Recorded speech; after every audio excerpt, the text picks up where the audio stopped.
राणा साहब, इनको बता दें कि आप कौम की और दस्तूर और आयन की खिदमत के लिए जजों की पोस्टिंग, ट्रांसफर, इलेक्शन कमीशन के लिए इख्तियारात का नई रीएवैल्यूएशन और एक्सेट्रा एक्सेट्रा पता नहीं क्या कुछ करने लगे। आप बताएं इनको, जवाब दें मुंह तोड़।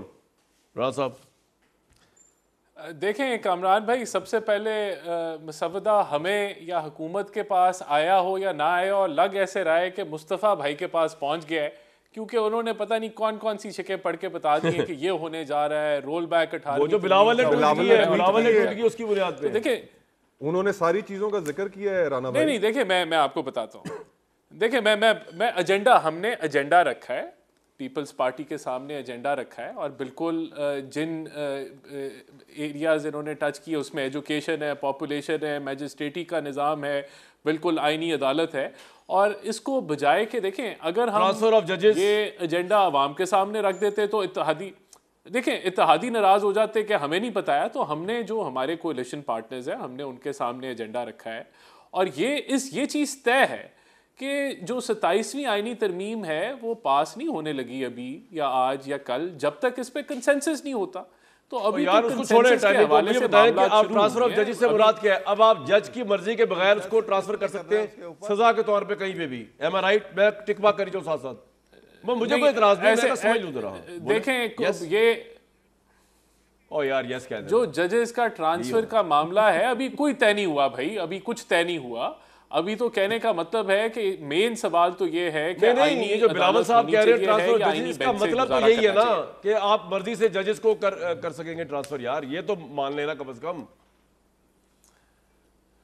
देखिए तो ये डिस्कशन है, ये बहस है, वो आप पूछे भाई। नहीं ये डिस्कशन है, ये बहस है।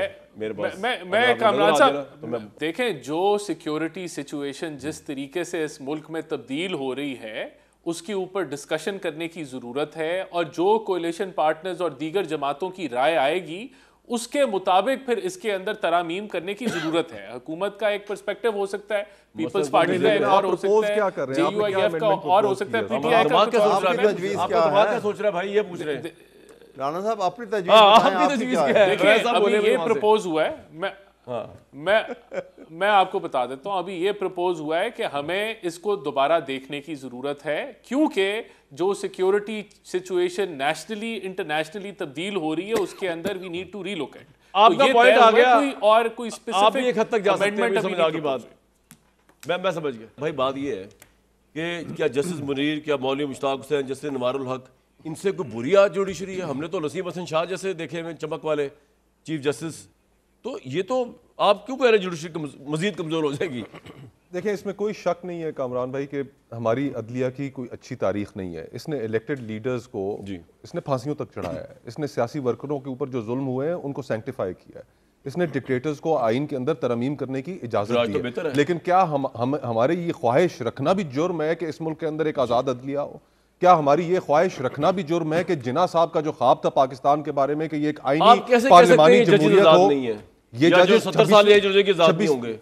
उनके सामने आप जिस तरह वो अंग्रेजी में एक कहावत है, लेकिन आप गाजर लटका देंगे, एक टेम्पटेशन क्रिएट कर देंगे कि मुझे हुकूमत के हक में ही फैसले देने हैं ताकि मेरी रिटायरमेंट की एज बढ़ जाए और मैं कॉन्स्टिट्यूशनल कोर्ट में जाने के काबिल हो जाऊं। तो ये ऑब्वियसली एक टेम्पटेशन जब आप क्रिएट कर देंगे तो आपको ये तवक्को के फैसले आजादाना होंगे तो फिर नहीं होंगे। मैं एक ब्रेक ले रहा हूं और मैं ब्रेक के बाद बताता हूं कि ये इन लोगों का इनका मसला क्या है। ये किसी हाल में कुछ नहीं। तो हमारा सिर्फ इतना सा है कि हम चाहते हैं कि मुल्क आइन और जमहूरियत के मुताबिक चले, जो जिन्ना साहब का ख्वाब था। आप जिन्ना को तारीख से निकाल दें, हमें कोई एतराज नहीं, निकाले तारीख से। ये मुल्क आइन, जमहूरियत और अदालत के बगैर बड़ी खूबसूरती तो जिन्ना साहब गलत है। चलिए वो 48 की बात, अब बात बहुत आगे आ गई 2025 से। मेरे भाई आप तो अब लग रहा है अभी तक वहीं पे। मोहतरमा फातिमा जिन्ना भी गलत थी। मेरे भाई 64 भी गुजर गया, भुट्टो भी सही फांसी चढ़ गया, 79 भी गुजर गया, आगे चले। शहीद बीबी ने जो अपनी जान दे दी वो 2008 भी गुजर गया, आगे चले। कमाल हो गई भाई, इन लोगों ने जाने दी। मेरा कसूर क्या? मुझसे अगर पूछ लेते मैं कहता जान देने की जरूरत है इस कौम के लिए। सिस्टम ऐसे चलेगा, नहीं चलेगा ऐसे, क्योंकि मुल्क नहीं चल रहा। 25 करोड़ लोग हैं, बेरोजगारी इंतहा पे है, आपके मुल्क के अंदर कोई इन्वेस्ट करने के लिए राणा साहब जवाब दे, मुल्क चल रहा है कि नहीं चल रहा? भाई आप कह रहे हैं मुल्क चल रहा है, ये मुल्क चल रहा है। राणा जी बोलो। देखें यार अवैध साहब, इंशाल्लाह ताला मुल्क बेहतर चलेगा। बोले और देखें मुल्क बेहतर चलेगा, चल रहा है, और बेहतरी आएगी, और ये भी कंसेंसस के साथ 27वीं आईनी तरमीम पास होगी और ये मुल्क की बेहतरी के लिए पास होगी।